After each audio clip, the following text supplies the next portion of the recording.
So when it comes to Pusha T over at Good Music, you know, over there doing music with Kanye, Malice gives his blessing.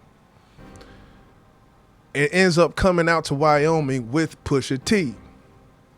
Malice states, with the smirk, I don't deal with foolishness at all. But when Malice came out, he says, I saw what he was talking about. The GQ article goes on to say, as frustrating as this experience ultimately is, it served as a crucial spark for the reunion.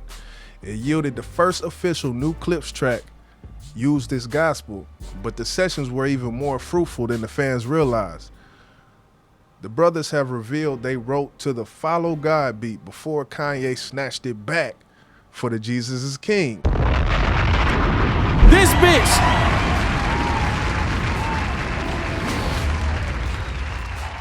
Ironically, being so productive made Pusha more frustrated since the stuff they were creating together was still stuck under Kanye's umbrella.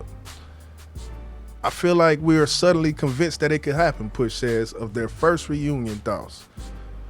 But there was so much more going on with the whole Kanye circle.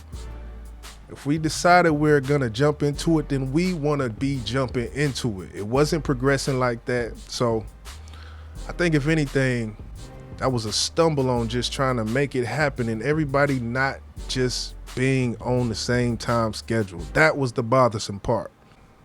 Talk about Def Jam and Rock Nation. They basically said, Push goes on to talk about Def Jam, in which GQ says Push can barely contain his disgust recounting how the stalemate with Def Jam played out. They wanted me to ask Kendrick to censor his verse, which of course I was not doing, he explains.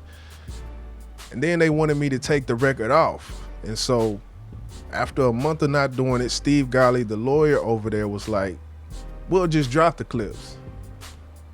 And then Pusha T like, hey, that ain't gonna work. Because basically, if I'm not a duo act, I don't want to be a solo act. So, sure enough, Def Jam eventually agreed to release the clips and drop Pusha as a solo artist as well, freeing up the duo to shop for a new home with the finished Clipse album and quote-unquote plenty more music in their pockets. Ultimately, Pusha says the endeavor was gratifying. It felt good to even see how other labels were buying for this project. Now, as they teased last week with the picture in front of the label's plain insignia, they've ended up at Jay-Z's Rock Nation, where they feel fully supported and energized. I think that the synergy, just in rap sense, is going to speak volume, Pusha says, of this newfound partnership.